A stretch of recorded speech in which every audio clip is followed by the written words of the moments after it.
Salam damai sejahtera dan selamat malam Bapak Ibu Saudara-saudari semua.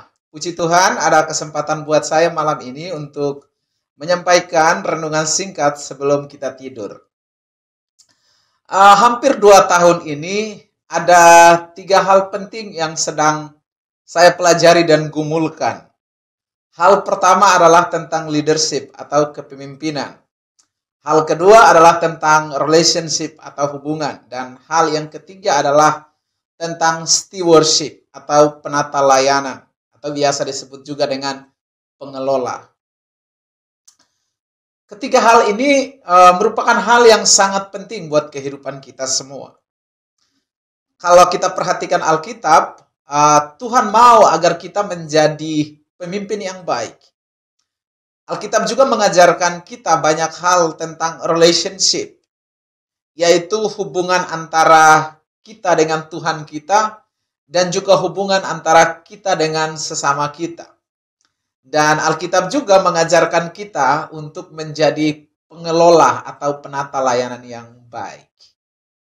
Nah, penting untuk kita menjadi pengelola yang baik, karena kita akan kehilangan apa yang tidak bisa kita kelola dengan baik. Kita akan kehilangan waktu kalau kita tidak mengelola waktu kita dengan baik. Kita juga akan kehilangan kesehatan yang baik dan sehat kalau kita tidak pandai mengelola kesehatan kita dengan baik. Bahkan kita akan kehilangan uang dan kita juga bisa terlilit utang kalau kita tidak mengelola uang kita dengan baik. Itulah sebabnya Tuhan mau mengajarkan kepada kita ketiga hal tadi, yaitu leadership atau kepemimpinan, relationship atau hubungan, dan juga stewardship, pengelolaan. Malam ini saya akan sharing tentang hal yang pertama, yaitu leadership atau kepemimpinan. Di waktu-waktu yang akan datang, kalau ada kesempatan yang baik, saya akan berbicara tentang 2 hal yang berikutnya, yaitu relationship dan stewardship. Kalau Bapak, Ibu, dan Saudara-saudari masih ingat, dalam renungan tengah minggu yang lalu, saya share tentang pemimpin yang dapat diandalkan. Saya menyebutkan bahwa pemimpin yang dapat diandalkan itu adalah pemimpin yang bisa melindungi dan juga rela berkorban untuk orang-orang yang ia pimpin. Pemimpin yang dapat diandalkan itu adalah pemimpin yang tidak hanya memikirkan dirinya sendiri dan egois. Ia mengutamakan kepentingan dari orang-orang yang ia pimpin. Itulah pemimpin yang dapat diandalkan. Nah, inilah contoh kepemimpinan yang kita dapatkan di dalam Alkitab. Dan Yesus sendiri mencontohkan dan mengajarkan model kepemimpinan ini. Hari ini saya akan lebih spesifik berbicara tentang pengaruh seorang pemimpin. Kalau kita berbicara tentang kepemimpinan atau pemimpin, seharusnya fokus kita itu kepada pengaruh, bukan kepada jabatan. Karena memang pada dasarnya kepemimpinan itu bukanlah jabatan, tetapi pengaruh. Meskipun kita tidak mempunyai jabatan apa-apa, tetapi kalau kita mampu mempengaruhi orang lain, maka kita sebenarnya adalah pemimpin. Banyak orang hanya rebutan untuk memperoleh jabatan sebagai pemimpin. Tetapi mereka tidak mengerti bahwa tugas daripada pemimpin itu adalah bukan sekedar menjabat atau punya jabatan. Mereka lupa atau bahkan tidak mengerti arti sebenarnya dari sebuah kepemimpinan. Saya kasih tahu, arti dari kepemimpinan itu adalah pengaruh, yaitu mempengaruhi orang lain. Dan kalau kita berbicara tentang kepemimpinan, itu bukan hanya sekedar dalam organisasi, perusahaan, atau pemimpin negeri ini, misalnya seperti presiden, atau gubernur, atau bupati, dan wali kota. tetapi dalam pengertian yang lebih luas lagi tentang kepemimpinan ini. Misalnya, menjadi pemimpin di dalam rumah tangga, atau menjadi pemimpin di dalam pelayanan, atau menjadi pemimpin dalam persekutuan doa, atau menjadi pemimpin dalam sel grup di gereja Anda. Jadi, pemimpin itu punya arti yang sangat luas. Dan ada satu lagi bagian dari kepemimpinan yang seringkali orang lupakan, bahkan kita sendiri pun lupakan. Apakah itu? Yaitu menjadi pemimpin untuk diri sendiri. Orang sering lupa untuk menjadi pemimpin buat dirinya sendiri. Kesalahan yang sering kali kita lakukan adalah kita ingin sekali, kita pengen memimpin orang lain. Kita mau menjadi pemimpin bagi orang lain, tetapi kita sendiri lupa untuk memimpin diri kita sendiri. Kalau kita tidak mampu memimpin diri sendiri, pertanyaannya bagaimana mungkin kita dapat memimpin orang lain? Kita tidak bisa memimpin orang lain kalau kita sendiri belum mampu memimpin diri kita sendiri.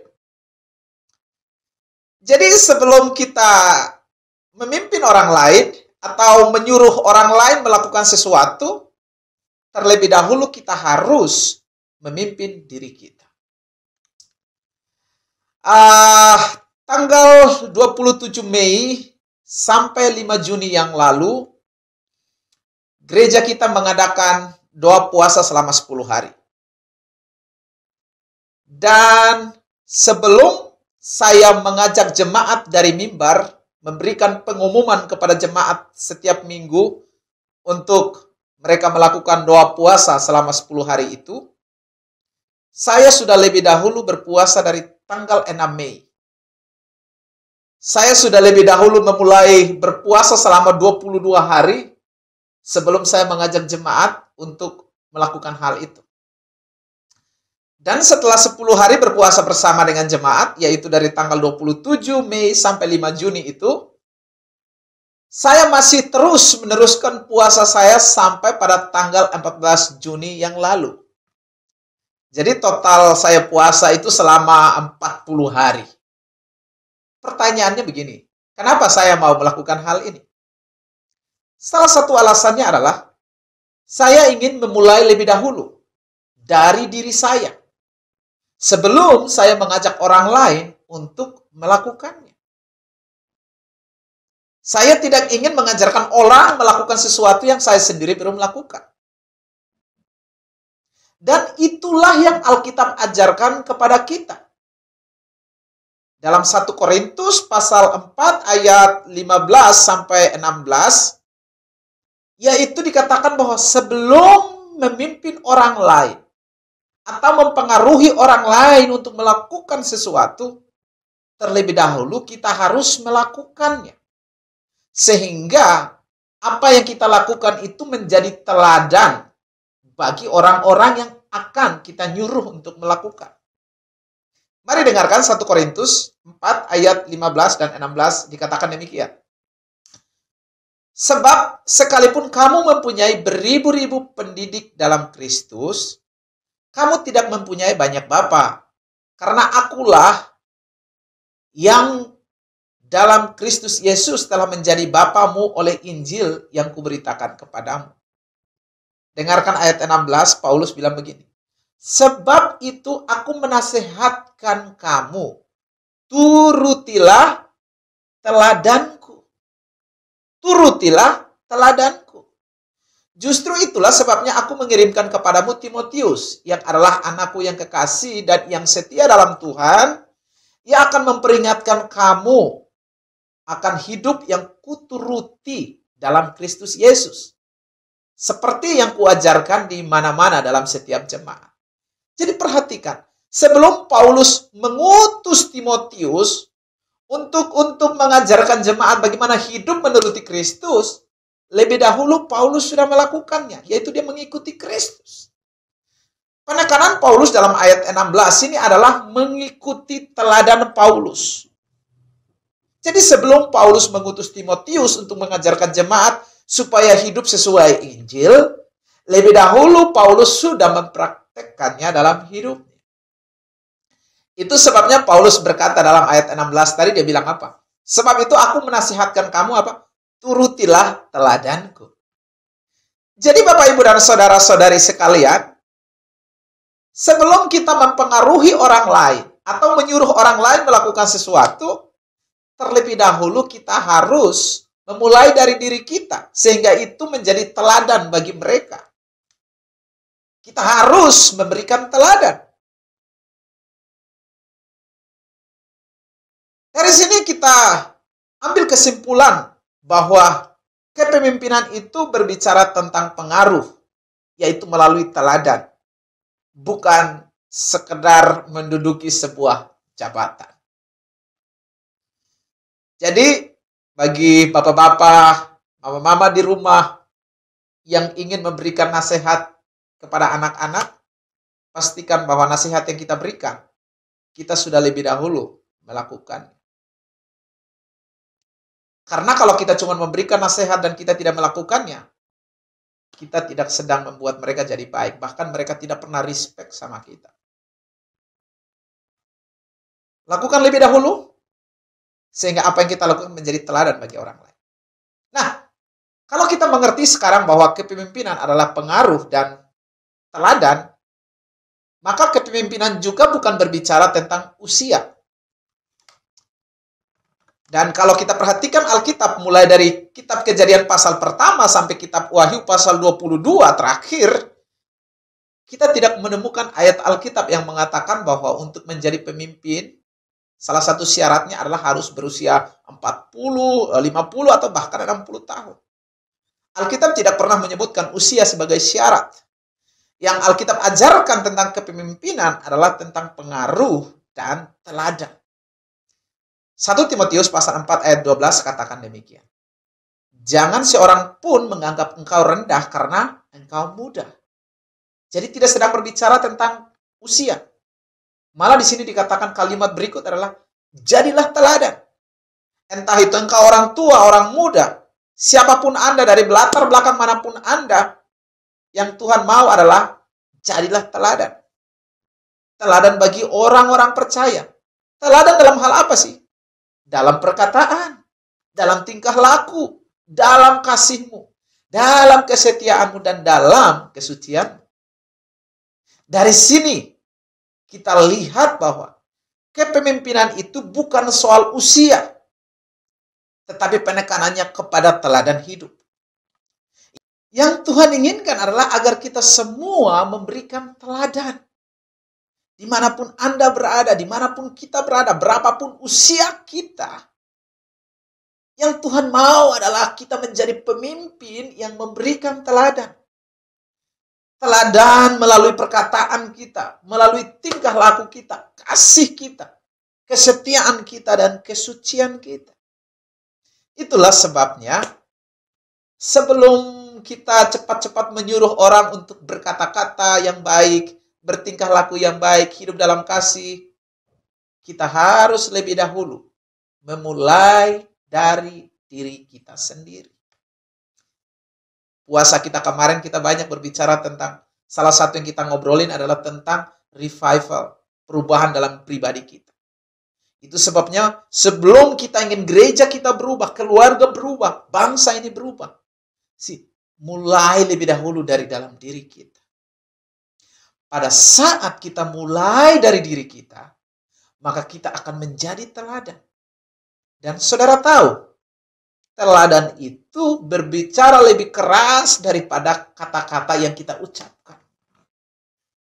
Teladan hidup kita berbicara lebih keras daripada ucapan-ucapan kita. Saya punya satu cerita. Hampir 17 tahun saya ada di dalam pelayanan. Satu kali ada satu jemaat yang juga adalah seorang pelayan. Dia singer di gereja itu. Satu kali orang ini datang curhat sama saya karena saya pelayanan di gereja itu. Dia bilang begini, Bang Jack, saya tidak suka dengan ibu gembala di gereja kami. Saya tanya, memang kenapa? Lalu dia bilang begini, pernah saya datang gereja, menggunakan rok pendek, masih di atas lutut sedikit katanya. Dan menurutnya padahal masih sewajarnya. Tetapi ibu gembala langsung menegur dia. Terus saya bilang, kamu kesal sama ibu gembala karena dia menegur kamu. Lalu dia bilang, iya saya kesal.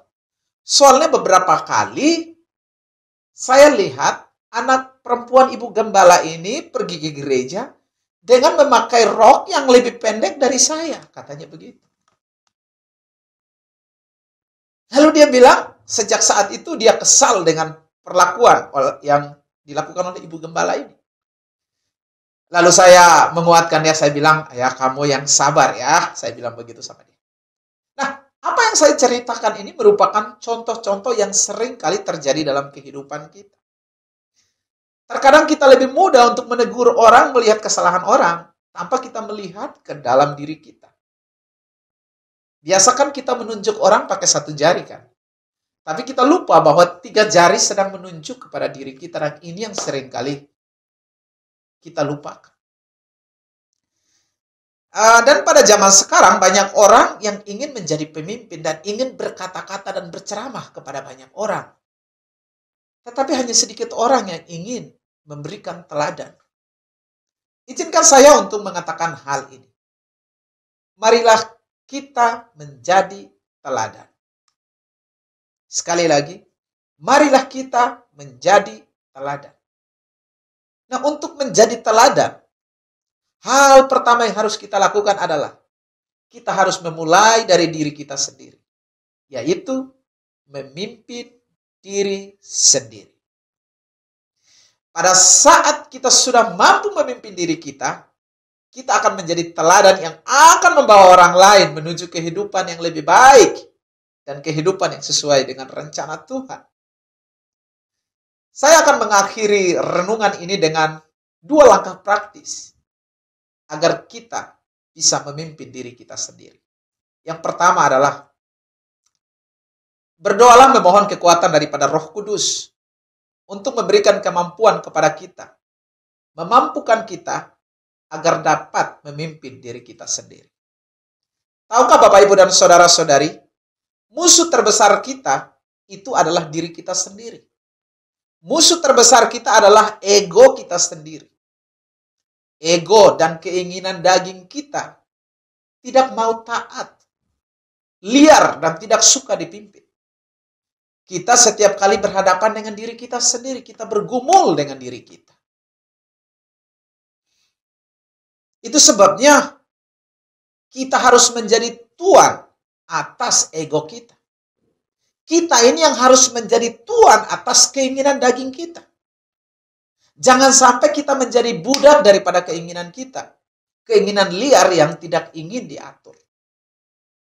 Galatia mengatakan bahwa kita harus mengizinkan Roh Kudus bekerja dalam diri kita, supaya kita hidup tunduk di bawah pimpinan Roh Kudus. Itu sebabnya untuk melakukan hal ini, kita memerlukan kekuatan daripada Roh Kudus.